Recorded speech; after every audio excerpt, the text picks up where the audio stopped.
questions, and I'm going to continue on until someone shuts me up. So I'll pass this microphone off because I think we only have 2 working microphones. But whenever you feel like saying something, go ahead, speak into the microphone, and go have fun, guys. So the first question for the panel is, we've heard a lot about active learning, and this includes things, of course, like generative AI, which I think maybe about 10 years ago, we wouldn't have thought of really being a thing. How do you see this new wave of machine learning and AI influencing materials discovery in the next 10 years? Okay. You don't have to be the one that speaks first, but I feel like... Yeah, no, that's fine. I can start. Yeah, so, okay, this is a very nice question. So it's very hard, so I think that 5 years ago, we wouldn't have guessed what is happening now, or maybe not even last year. So to predict what is going to happen in 10 years, I find it very hard. But surely, I think that the way to go is generative models and active learning is already very much used in different fields. So this is surely the way to go. And there are a lot of developments at the moment. So yeah, so the point is always then data. So I guess, so I don't think that it's really the novelty of the model that is at the moment the problem. There are already many more models developed in other fields that could be employed in materials discovery. Probably the problem is to have more better data, so to extract data that can be used for machine learning. So I would rather focus more on that than on developing now new architectures and new complicated models. Someone wants to say something? Please.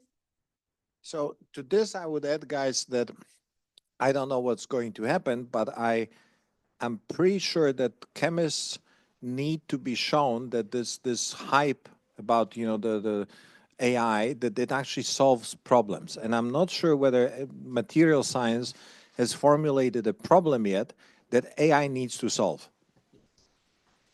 Okay, we're all having fun, which is great, right? People pay us, which is even better. And there are grants, which is great. But what exactly are we going to? What is it, like a new form of battery or a better polymer or something? I think there should be, maybe we should write, as a follow-up to this conference, like a provocative perspective piece, what AI should actually try to achieve in material science. Karsten. I can only chime in to this. In the field that I can oversee, the AI hype is basically already over a little bit, because for too long this field has now been dominated by CS people that basically have no clue about applications, and they basically just fiddle around with arguments, make the wildest claims, and never solve any real problem. I mean, particularly look at Meta, Google, Facebook. If what they've done in catalysis research is complete garbage, because they don't know what to do. They have no questions. They're just CS people. And I mean, there are so many papers where for the nth time somebody shoots with a new algorithm on some random database, and then you write your template publication, oh, I got a slightly smaller RMSE, blah, blah, blah. Who is interested in this? We've done this for almost 10 years now. Nobody needs this anymore. Rather than developing new algorithms, I would now basically take the strip version of algorithms, the simple stuff that you can do, but show that this can solve real problems. And so go back and really learn chemistry and physics and find problems. Find something that really interests you and that helps mankind, and then solve these problems. And when we've done this for a couple of years and everybody is really convinced that AI can help there, then we can start to slowly increase complexity again in AI. But at the moment it's a hype. And so the original question was, I think, with generative models, the big problem with generative models is that they're super data hungry. These are deep networks. You need tons of data. And as Bartosz has pointed out, we don't have data generally in chemistry, or if we have data, it's completely biased data because nobody reports failures, or it's just basically materials classes that are somehow cool and stuff. In a completely different context, so I've just been in a defense panel discussion, and so people were saying, okay, let any AI that has been trained on pictures show what a soldier looks like. The soldier would be white. And after what Trump is now doing, it would be even more white. So basically, what generative models give us is a reflection of the bias that we had in the past. And so we either come up with completely new ways of generating very, very large databases without bias and including failures. This was a very, very important point. Materials that don't work, materials that are crap, that are unstable. You need to have all of this in the databases. And then maybe we can do generative models. But at the moment, I would say we don't need them too much. You can use them for where you get loads of data, for example, from imaging. So electron microscopies, STM, probe microscopies, tons of images. There you can train a lot and you can use generative models. For everything else, I'm very skeptical for the time being. I'll add, like one thing, guys, what I've heard from the VCs in America, that behind closed doors, if you say AI, it's a showstopper. If you're raising money and you say, oh, AI revolutionized, that's already at this stage that people will say, thank you, we'll call you. So solving problems, and then I had another thought, but I forgot it. Did you have? Okay, all right, my turn. So a lot of great points have already been made. I do agree that many of the methods that are used today are repackaged and rebranded, right? So things have been tried before, decades ago sometimes, like take Bayesian inference or Gaussian process or few other methods. They've been around. Group contribution methods, that's within polymers, has been around for a while. So they are rebranded, repackaged, and modernized and applied for today's needs. But let me actually give a little bit of a positive spin compared to what has been said. A few things. I think one of the positive effects that all this has had is to get us to work together. It's not just the CS person that's going to work on it. It's not just the lab chemist that's going to do this. It's not just the roboticist. It is not just the computational chemist. It's all of us together. If we do come together, there is great value.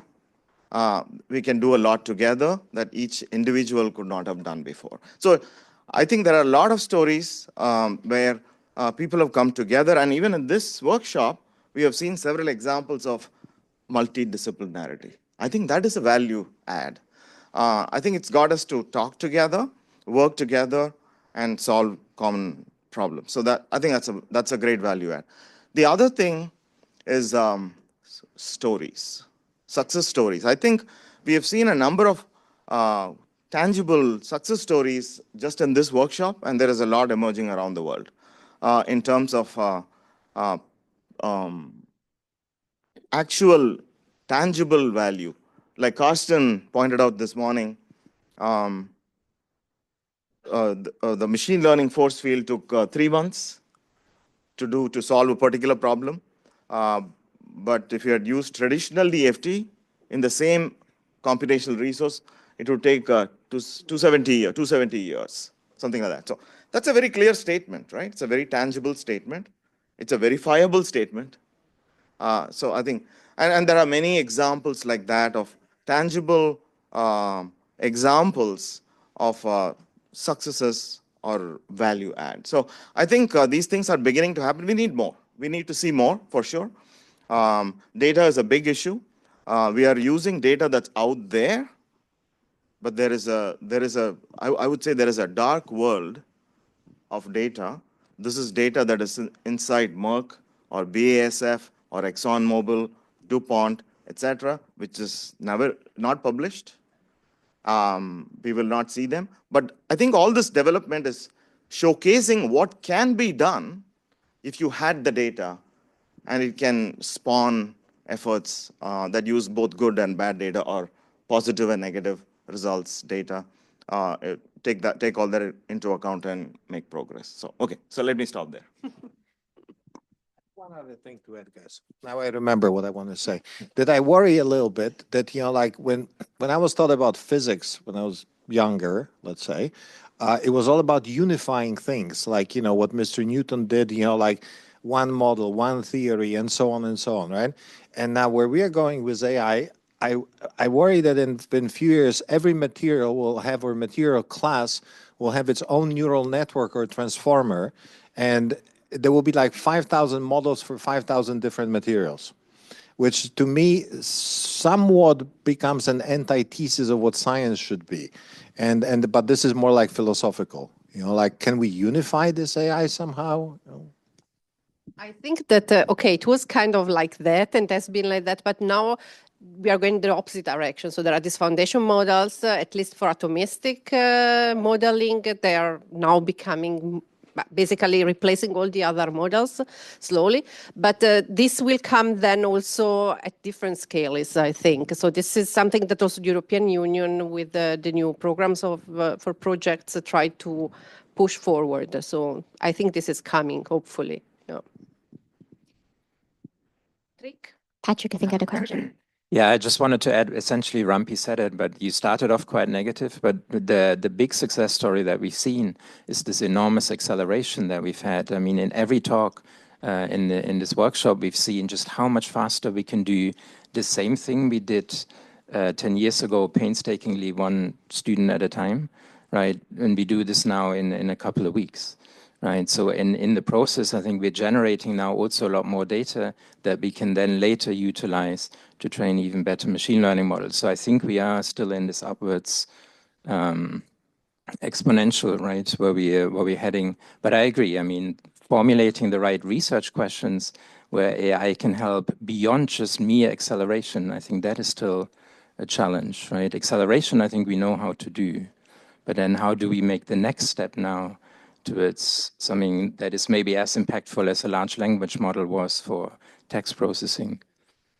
I don't know, it's more a statement, less than a question. But, So should we insist that, for example, every paper that people publish in chemistry or material science that is AI should be accompanied by at least one experiment? There would be many fewer papers, right? The first principal person in me cries out.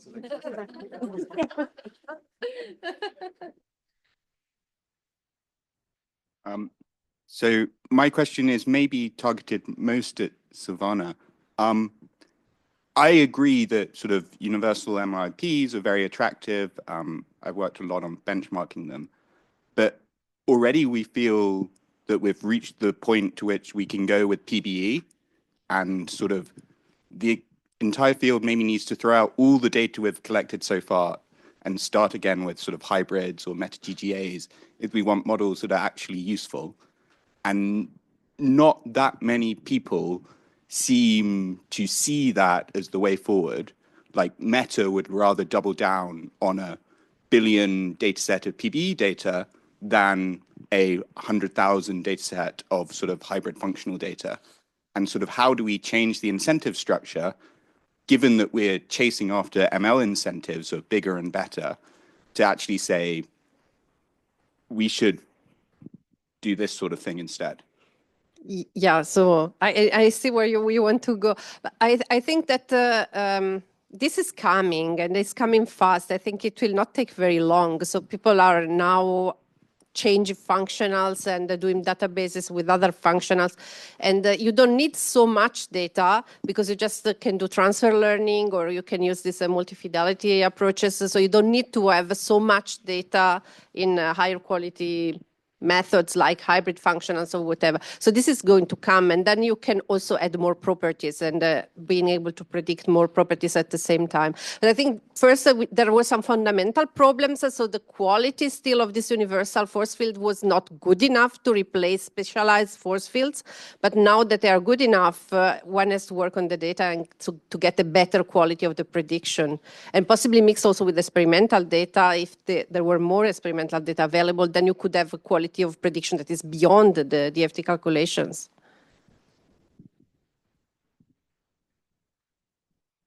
I think the problem is that people do not go deep enough to where the actual problem is. Of course, the companies that can deal with big data or can generate big amounts of data. They want to basically just go along in increasing data sizes. But I think it's not the problem of whether they do this at the PBE level or not. The problem is really what alternative to PBE would you have? It's an electronic structure problem. It's a first principles problem that we've been fighting for 30 years. Why on earth did physicists never change the functional?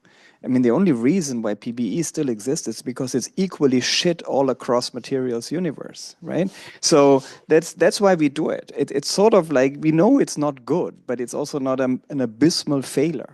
And no physicist has ever adopted to all these fancy pants functionals that the chemists like and that are tailored to this specific material class or to that molecule class or something. It's something that's sort of like robust. And if you want to train a foundational model by the very idea of foundational, you want this to roughly work right all over materials space. And so PBE, I think at the moment there is simply no alternative that we could use to this. And so this is not really a database problem, but it's more so like why don't we still have a better functional that's equally robust? And then again, you know, coming with my criticism, I mean, some of the bigger companies have also tried to publish their DFT functional, and I mean, I'm not commenting this any further.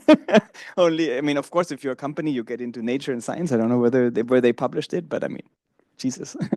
You have to really get a deeper dive into the electronic structure and leave the world of surrogate models and really try to use machine learning maybe to solve the electronic structure problem itself in a better way. And that is very much harder because you need a lot of domain knowledge, and that's why people haven't done it yet. I think the reason why surrogate models flew so much is because you can spend 90% of your time with just the algorithms and the CS, and you don't really need to understand much because you just take some random database and you don't need to know physics and chemistry. Now what we need, and there I agree with Rampi, we need the interdisciplinarity. I think the last, unfortunately, how old are you? We're roughly the same age, right? So, I mean, I'm getting into this older stage. And so for the last 2 PhD cycles, we were in this hype, maybe 3 PhD cycles. So you could even get a physics or a chemistry PhD with a lousy knowledge of physics and chemistry. By the time my PhD students did their PhD, they had largely forgotten about their degree. But they sort of like were kind of like cool, Bayesian optimization and Gaussian process, blah, blah, that kind of crap. And they couldn't, so like I had one student, I asked him as the last question, what is the equation for the quantum mechanical harmonic oscillator? And he couldn't tell me in the PhD defense, right? I basically chased him out of the room. And so I think now we need this swing back that you of course need all of this machine learning expertise, but you need also a very, very good knowledge about your core discipline, either chemistry or physics. And then we can start to tackle sort of like the problems that are not superficially simple, like surrogate models, but the deeper stuff. That's the next thing that will come, and that will be fun. And there we will also in academia, to give it a positive spin, Rampi, I'm with you. This is where we in academia will beat the big companies to shit because they don't have this knowledge. They can just deal with big data.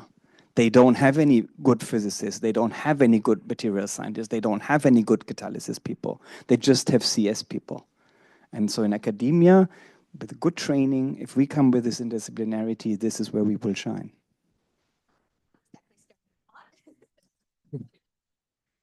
Can I ask a question and cycle back a little bit to this dark knowledge and hidden data? Do you think that natural language processing approach is feasible and it's a way to uncover some of this knowledge which is not seen, for example, in databases, and finding these failed reactions, for example, about which you were telling in your presentation, Bartosz? Do you think this can help us to expand a little bit? Or in the sense that the knowledge is not in the databases. I mean, you would have to, okay, that acyl chloride is cross-reactive with some other group, you know, you can find it in some textbook, but you need to interpret by analogy. And what I discovered in my own work, it's much easier to put together 5 very smart organic chemists for 3 weeks, and they're just going to write me a freaking decision tree on this. And, you know, I'm done with the problem rather than because they're smart people and they can just write down these rules. So why should I tinker with, you know, developing something that will read every paper on the planet and construct a model of a model of a model to do this? I don't think so. On top of it, you say, okay, let's extract, you know, like from, let's say, chemical reactions in which I have, you know, some expertise. You go to Reaxys, which is by far, you know, better than SciFinder. And just for the acid, you have at least 5 to 7 different names for the same thing. Säure, you know, in German, acid, and you would be surprised what other nomenclature people use. Of course, UPAC nomenclature. And so even standardizing the vocabulary in these databases in chemistry is a huge problem. And you know what? I don't want to spend the rest of my life cleaning databases. Right? Okay, I'm going to agree with what Bartosz said, and then I'm going to disagree with him. In my attempt to give a positive spin, I'm an optimist. Okay, so absolutely, NLP is not going to help. No matter how deeply you search, how widely you cast your net, you're not going to find negative examples if the examples are not buried in the corpus. If it's not reported, how are you going to find it? It doesn't matter how fancy, sophisticated your large language model approach is, you're not going to find it if it's not already there. But I think it's not necessarily a problem for all problems of materials research. In cases where you are seeking to build a mechanistic understanding or a synthesis planning, negative examples are super important. They are as important as positive examples.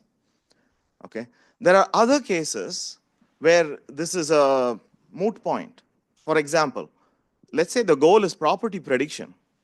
If you're predicting the TG or the band gap, that's the goal of a class of materials, and you're collecting data for that. Well, what is a negative example there? High band gap is a negative example, or low band gap is a negative? There is nothing. It is an irrelevant question. So as long as your data set spans the chemical space in a diverse manner, and your property range, if its band gap is of importance, if it spans 0 to whatever 9 electron volts, you know, roughly uniformly, whatever, then you're okay.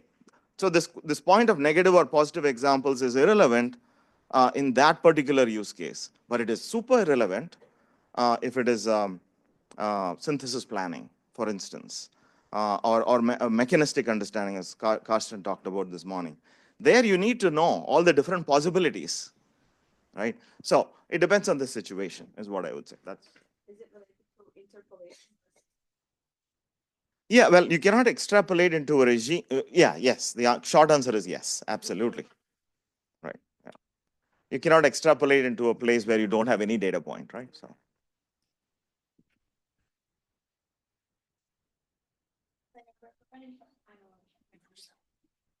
Sorry, I've learned a lot from this workshop, so, but still I feel a little bit confused in my midway. I have 2 questions. Like the first one is, since we have a lot of machine learning models for predicting the energies or other properties, and different researchers will brag about, oh, we have the best performance so far.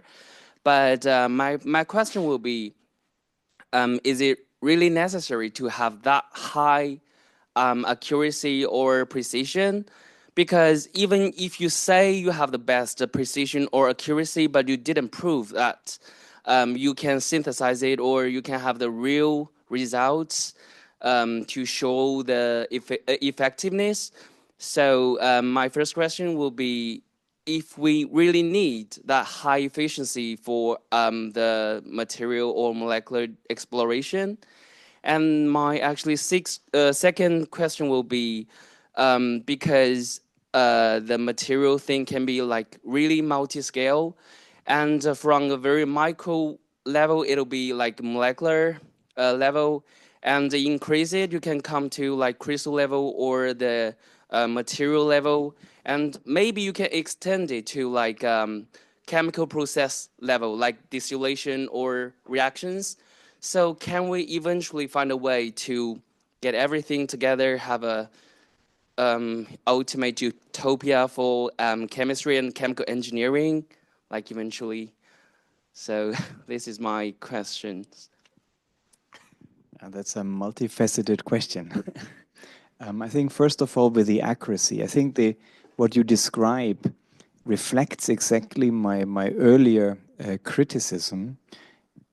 Computing a total energy or a force is not a target in its own right. It's an auxiliary that we used for a number of years because we were playing around with algorithms. The true, if you are a physicist or chemist, you want to compute or measure, it's an observable. You have a question.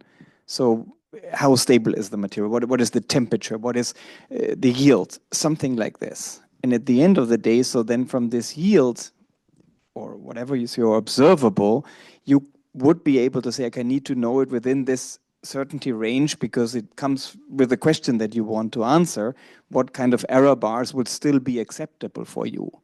And then maybe you can trace down to the whatever is sort of like contributing to this true observable, what possibly the uncertainty ranges are that are still acceptable for you. But they will be completely varying depending on the question. So if you use the same total energy or an absorption energy or whatever, binding energy, for one purpose, maybe plus minus half an electron volt, 50 kJ for the chemists is perfectly acceptable. If you have that uncertainty in a barrier, okay, you have basically everything for a catalyst that is either dead or saving the planet. So it depends on what you really want to use it for. So I think absolute statements that we've seen over and over, I need to have this machine learning model reproduce me that energy with that and that root mean square error, is nonsensical. It's really just a reflection of how misguided the research was in the last 5 to 10 years, because we should come from the actual problem and the observable, and then that tells you what accuracy we have, and it can vary a lot. And sometimes we might not even need to train so heavily because we could live with much larger errors for something like that. So that's to the one part of your question. I think it comes from the actual application that you have in mind, what kind of accuracy you want to have. By the way, this crowd is not the first one that has been misguided. Look at the quantum chemists that for 50 years have basically always, what is it, this chemical accuracy, 1 kk, 1 kJ per, I don't know. I never understood where that number falls from, why they desperately only think that a coupled cluster is cool when they have reached this. It never made any sense to me. Yeah. Okay, and then, so like with an what was it, a utopia? So like a total, I don't think that we will eventually ever have a model for everything. You develop targeted models for specific things. And I think, for example, the different criticism that I raised, Bartosz raised in his talks, you see the completely different application areas. And I think this has also been a big problem, that very often there were two general statements about what the same model can do. We need to be very careful and differentiate what you want to discuss. Within materials, there's, for example, many application areas where you're really only interested in mechanical properties and stability. That is actually something that is relatively simple. So in the end, basically a geometric structure is defining your entire material, and then you need to learn some static properties to it. That's the simplest. That's where ML can already shine. Now, the next question is very fun. For example, electronic properties. At least you now need to also learn somehow the electronic structure, whatever features you're interested in of the electronic structure. That's an additional challenge. That's already tough. Typically with electronic applications, you start to run into the problem of degradation, because if your electrons run around too crazy in your material, they might every once in a while kill a bond and then drag an atom along with them, and then things start to fall apart. And then there you need already a different class of methods, and that you can do different things with machine learning, and we're not that far, for example. And the last class is the class of applications that I discussed this morning, is where the movement not only of the electrons but also of the atoms is a core to the actual function. And then just specifying a geometric structure and a composition gives you absolutely nothing. And then you need a different type of machine learning. Now, if you go back to your Utopia and you have this super powerful supermodel that eventually might actually solve this last class of problems, you're completely overdoing it for the first class of the mechanical problems, and maybe you're not that accurate then for the specific sub-question or sub-problems that these material classes have. So I don't think it makes sense to strive for something that works for everything. I think you have to come from the application and then you tailor to it. So you mentioned the crystals, right? You know, like, oh, like going from molecules to crystals. I'll actually tell you that this is, I forgot to say during the lecture, this is one of the problems in machine learning where we completely failed. You know, I give you a small molecule and you're supposed to predict which space group it's going to crystallize in. And, you know, like how the crystal, you know, like what the Euler angles and all that stuff, how the crystal is going to look like, right? We gave it about a year of try with like 5 people. We complete failure of machine learning. And so maybe this is one of the cool problems to attack. Hmm?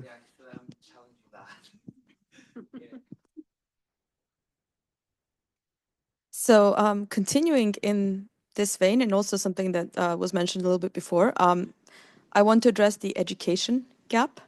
So we have come very far in this field, mostly by communicating well and collaborating well with computer science colleagues. They have been very supportive. It helped us to get very far. We've learned a lot.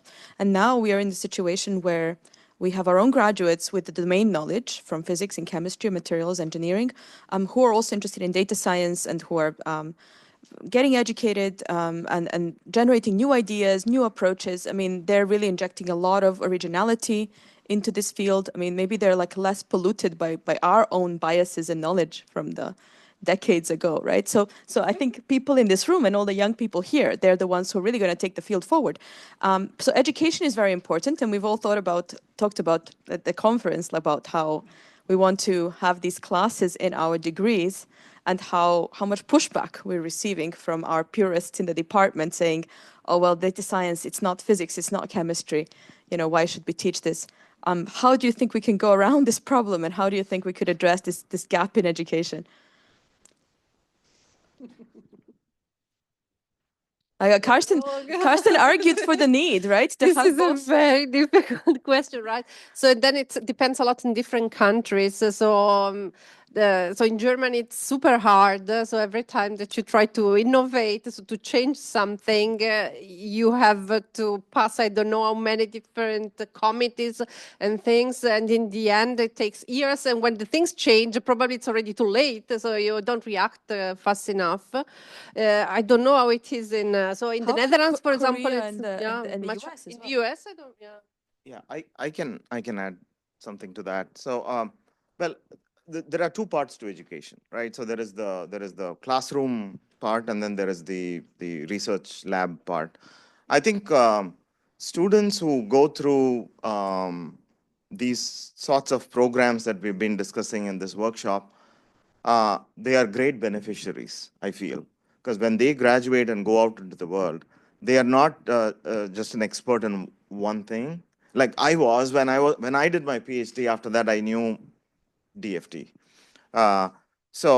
Anyways, I think they get the multidisciplinary background off the bat. I think the research programs that this whole initiative is spawning is benefiting the next generation of thinkers. I think that's a great thing, and that's what I'm seeing. I'm seeing that in my own former students and postdocs who go away and do good work, and they are really great ambassadors for these sorts of things. So that's the research part. But that's not enough. The curriculum has to keep pace as well, right? That's what Silvana was pointing out. Well, I think I don't have a complete answer to this, but I think it is a bit easier in the US. And at least in Georgia Tech, there are a lot of these multidisciplinary programs that have come about. For instance, there is a CSE MSc program, CSE for Computational Science and Engineering, MSc for Material Science and Engineering. So half of my students are actually in that program. They get to, their thesis topic is a materials topic, but they get to take most of their courses in computer science and data science and statistics and maybe other parts of chemistry and engineering, other than material science and engineering. So they automatically get access to all these courses. Then their degree at the end, when they graduate, is a CSE MSc degree. It's a multidisciplinary degree that they get. And the course, the big thing, they automatically they are material scientists by training at the undergraduate level, so they automatically have that intuition. What they don't have is the algorithmic skills, the CS stuff, right? So they get to take these classes and they do that. So at Georgia Tech, at least, I think it's a positive situation from what I know, but my knowledge is incomplete. I don't teach in recent years. I taught for a decade. But you hire, so you see who you can hire now. No, okay, fine. I wanted to just wiggle out of this. My experience is that, like the domain people, PhD levels in like synthetic chemistry, all my group with whom I do this stuff, some of them I work with for 10 years. And they're some of the best organic chemists I've ever met. And then they develop the AI skills on top of it. And this seems to work. I would never try anything like the other way around. First, hard sciences and then data. I agree with that completely. 100%. I wanted to say the same. I mean, you can learn whatever AI. I typically prefer to call it ML, what we do, because what we do is actually ML, not AI. You can learn ML at the level that is relevant for materials in 6 months. I've not seen any CS person learn chemistry in 6 months. You need 5-6 years to go through the entire degree to become a good chemist and a good physicist. But Rampi has, triggered me. So now I always want to be positive. So, I mean, you're right that we are facing many walls and change is slow, and I can fully agree. In the German system, we are ultra slow because we are very conservative in Germany. You have to view it from the fact that whatever you add to the curriculum, you have to take something else out, because the curriculum is already very, very packed. And so then the critical question is, what do you leave out? And so you can tell me later about your degrees, but for example, my take on it would be that the bachelor level education, you should probably focus on the core. And I mean, as cool as ML and all of this stuff is, if as a physicist, you don't understand your classical mechanics, your quantum mechanics, your electrodynamics, and you don't know this, you shouldn't be doing what we're doing because you will just do garbage. So I think this is the basis. And then on the master level, I think there are numerous new degrees. Even in Germany, you see basically every university now coming up with these hybrid degrees where you do a little bit of CS and a little bit of chemistry and blah, blah, blah. So this is moving. It's probably not as fast as we would like it to be. And we have faculty meetings where we have to deal with the old dinosaur kind of people, but it's moving. It's slow, but it is going in the right direction. And again, then what you're not getting up to the master level, whenever you start as a PhD in the right kind of group, after 6 months you have it. Yeah, you learn on the job. Thank you. Can I add one thing? Yeah. So I fully agree with you on the bachelor, but still, I mean, at University of Vienna, the students were doing the experiments and the protocol written by hand. So so one could learn to deal with data in a different way already. So in parallel but very slowly, but it's happening. Yeah. So, but this is necessary. So this should be faster. And then of course, not removing important.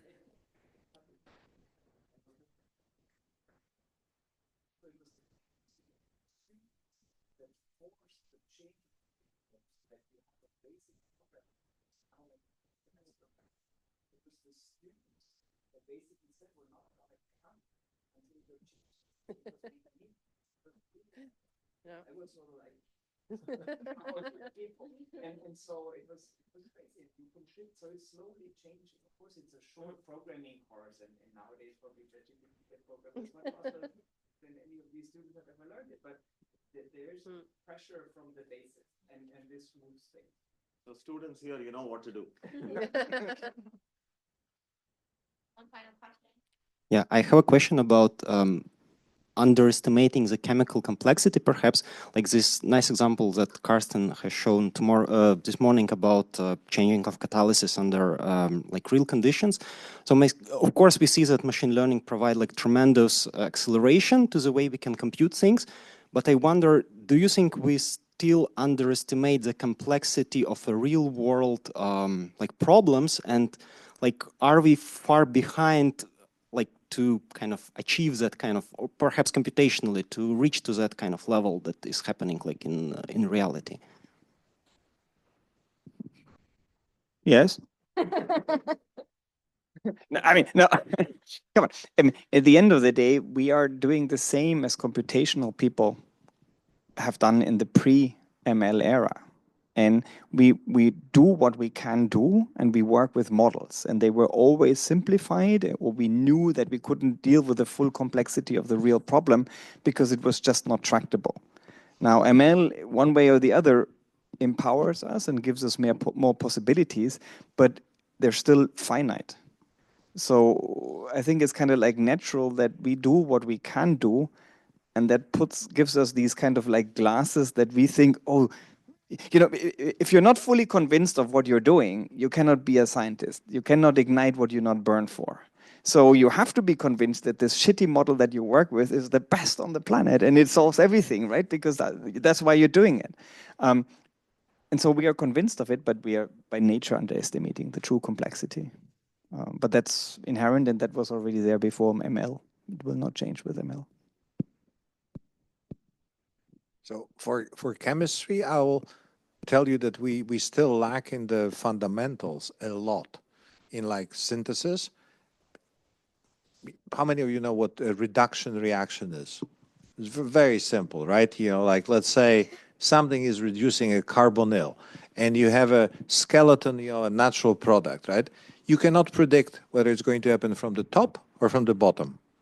I mean, this is one of these basic questions, you know, like, and there's no good model to sort of predict this level of simplicity even. So I think we still need fundamentals because, you know, ML is not going to change it by itself because, you know, like you sort of get some vectorization and you make some assumption, and if this assumption has nothing to do with the physics and we don't understand the underlying physics, then how is it supposed to work? Right? So I think that there's lots of room for fundamental discovery, a lot.